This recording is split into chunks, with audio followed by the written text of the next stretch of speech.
नमस्कार दोस्तों, स्वागत है आपका आपके YouTube चैनल का स्टडी IQ में। आज हम 9 अक्टूबर 2020 की नेशनल करंट अफेयर करेंगे। यह वीडियो आने वाले दिल्ली पुलिस एग्जाम्स और ऑल गवर्नमेंट एग्जाम के लिए अति महत्वपूर्ण है और इस वीडियो की PDF वीडियो के नीचे डिस्क्रिप्शन में मिलेगी। और आज का पहला प्रश्न है, हाल ही में किसको फिजियोलॉजी या मेडिसिन के क्षेत्र में नोबेल पुरस्कार 2020 से सम्मानित किया गया? प्रश्न है Harvey J Alter, Charles M Rice, Michael Houghton, उपयुक्त सभी। इसका सही आंसर है उपयुक्त सभी। फिजियोलॉजी या मेडिसिन 2020 में नोबेल पुरस्कार के लिए हार्वे जे अल्टर अमेरिका और चार्ल्स एम राइस अमेरिका और माइकल ह्यूटन ब्रिटेन को संयुक्त रूप से उनकी हेपेटाइटिस सी वायरस की खोज के लिए प्रदान किया गया। नोबेल समिति के प्रमुख थॉमस पेरलमन ने स्टॉकहोम में विजेताओं की घोषणा करते हुए बताया कि इस वर्ष का नोबेल पुरस्कार उन 3 वैज्ञानिकों को दिया गया है जिन्होंने रक्त जनित हेपेटाइटिस के खिलाफ लड़ाई में निर्णायक योगदान दिया है, जो एक प्रमुख वैश्विक स्वास्थ्य समस्या है जो दुनिया भर के लोगों में सिरोसिस और यकृत कैंसर का कारण बनती है। Harvey J Alter, Michael Houghton और चार्ल्स एम राइस ने सेमिनल डिस्कवरी की है जिसके कारण एक novel virus hepatitis C virus की पहचान हुई। उनकी इस खोज से पहले हेपेटाइटिस ए और बी वायरस की खोज महत्वपूर्ण कदम था, लेकिन रक्त जनित हेपेटाइटिस के अधिकांश मामले कभी स्पष्ट नहीं हो सके थे। हेपेटाइटिस सी वायरस की खोज ने क्रोनिक हेपेटाइटिस के शेष मामलों के कारण का पता लगाया और रक्त परीक्षण और नई दवाओं को संभव बनाया, जिसने लाखों लोगों की जान बचाई है। नोबेल पुरस्कार के बारे में, यह प्रतिष्ठित पुरस्कार 10 मिलियन स्वीडिश करोनर की पुरस्कार राशि के साथ दिया जाता है। नोबेल फाउंडेशन द्वारा स्वीडन के वैज्ञानिक अल्फ्रेड नोबेल की याद में वर्ष 1901 में शुरू किया गया। यह शांति, साहित्य, भौतिकी, रसायन, चिकित्सा विज्ञान और अर्थशास्त्र के क्षेत्र में विश्व का सर्वोच्च पुरस्कार है। हमारा अगला प्रश्न है, विश्व अंतरिक्ष सप्ताह कब से कब तक मनाया जाएगा? प्रश्न 4 अक्टूबर से 10 अक्टूबर तक, 1 अक्टूबर से 10 अक्टूबर तक, 7 अक्टूबर से 15 अक्टूबर तक, 5 अक्टूबर से 12 अक्टूबर तक। इसका सही आंसर है 4 अक्टूबर से 10 अक्टूबर तक। हर साल विज्ञान और प्रौद्योगिकी का मानव संस्कृति की बेहतरी में योगदान का जश्न मनाने के लिए 4 से 10 अक्टूबर तक विश्व अंतरिक्ष सप्ताह मनाया जाता है। 2020 की थीम सैटेलाइट्स इम्प्रूव लाइफ है। विश्व अंतरिक्ष सप्ताह का इतिहास है। संयुक्त राष्ट्र महासभा द्वारा 6 दिसंबर 1999 को WSW को घोषित किया गया था। ये तारीखें पहली कृत्रिम उपग्रह स्पुतनिक 1 से 4 अक्टूबर 1957 को लॉन्च किया उन्हें और 10 अक्टूबर 1967 को चंद्रमा और अन्य आकाशीय वस्तुओं सहित बाहरी अंतरिक्ष की खोज और उपयोग पर राज्यों की गतिविधियों को नियंत्रित करने वाले सिद्धांतों पर संधि में प्रवेश की घोषणा की गई। अगला प्रश्न है, हाल ही में किसने अंतर्राष्ट्रीय ऑनलाइन शूटिंग चैंपियनशिप के 5वें संस्करण में 10 मीटर एयर राइफल प्रतियोगिता जीती? प्रश्न रविंद्र अलावादी, शिवराज पाटियान, अशोक मेहता, जहीर खान। इसका सही आंसर है शिवराज पांडियान।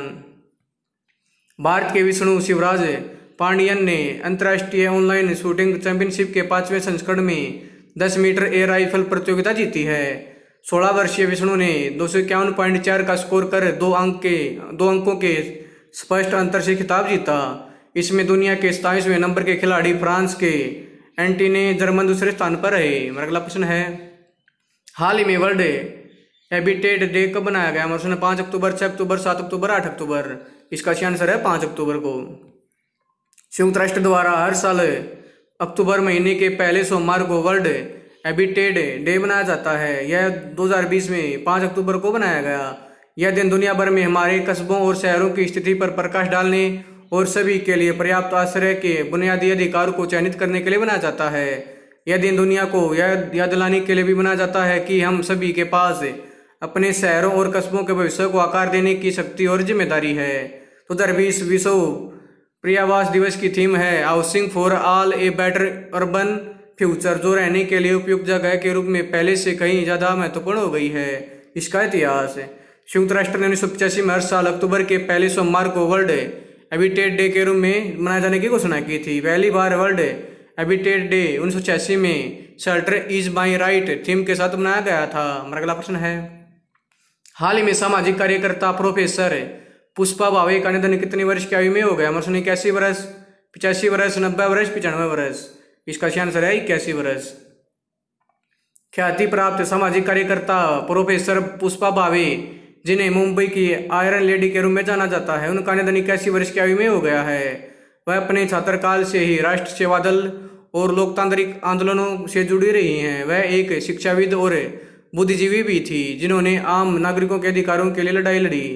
उन्होंने संयुक्त महाराष्ट्र आंदोलन और गोवा मुक्ति आंदोलन में भी भाग लिया था। अगला प्रश्न है, हाल ही में किसने उड़ीसा तट के व्हीलर द्वीप से supersonic missile assisted release of torpedo का सफलतापूर्वक परीक्षण किया? DRDO, इसरो, ICC, इनमें से कोई नहीं।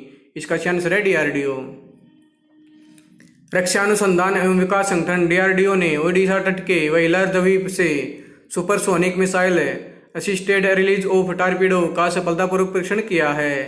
मिसाइल के उड़ान भरने और ऊंचाई तक पहुंचने, नोज कोन को अलग करने, टारपीडो रिलीज करने और वेलोसिटी रिडक्शन मैकेनिज्म की तैनाती सहित सभी मिशन लक्ष्य को सफलतापूर्वक पूरा कर लिया गया है। स्मार्ट्स के बारे में, स्मार्ट टारपीडो रेंज से कहीं आगे के लिए पनडुब्बी विरोधी युद्ध संचालन के लिए हल्के एंटी सबमरीन टारपीडो सिस्टम की एक मिसाइल असिस्टेड रिलीज है।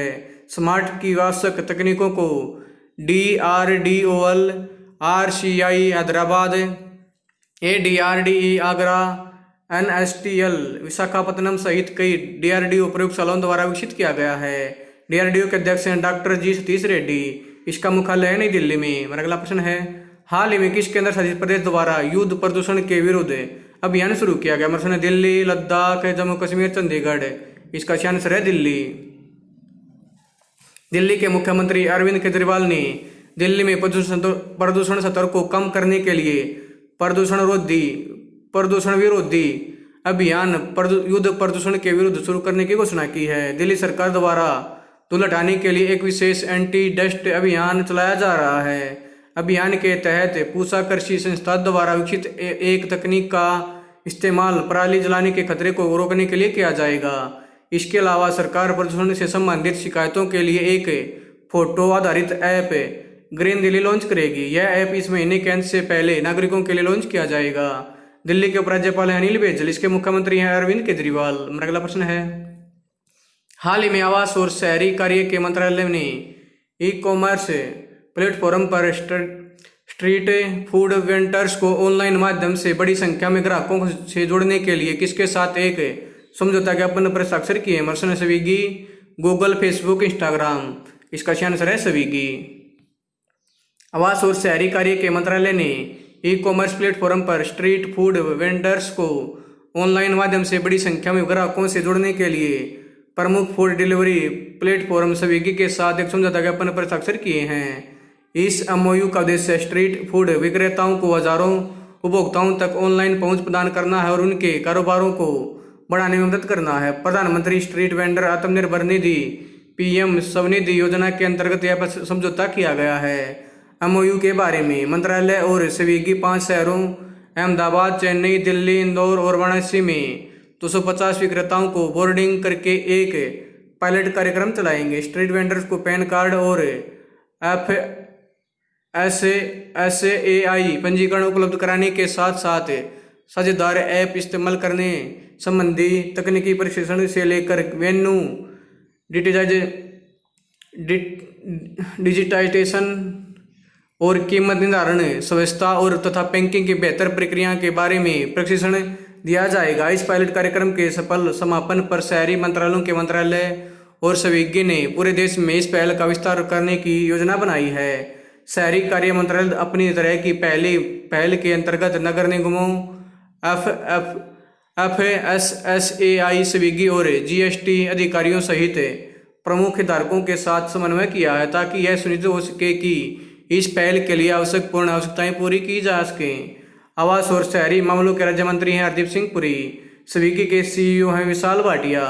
इसकी स्थापना 2014 में की गई। इसका मुख्यालय बेंगलोर, भारत में। अगला प्रश्न है, 12वां ब्रिक्स शिखर सम्मेलन वीडियो कॉन्फ्रेंस के माध्यम से 17 नवंबर 2020 को किस देश की अध्यक्षता में आयोजित किया जाएगा? मर्सन फ्रांस, रूस, जापान, इनमें से कोई नहीं।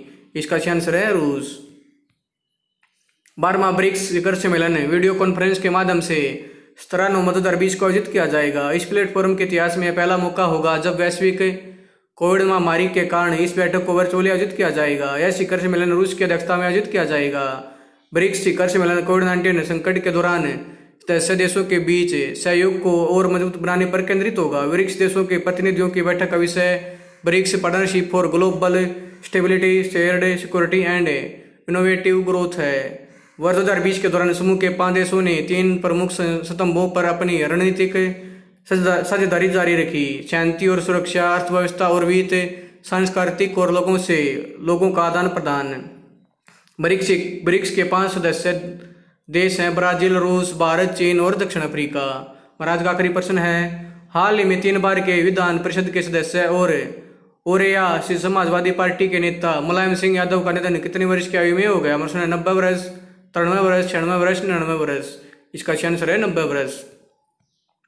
3 बार के विधान परिषद के सदस्य और या से समाजवादी पार्टी के नेता मुलायम सिंह यादव का निधन 90 वर्ष की आयु में हो गया है।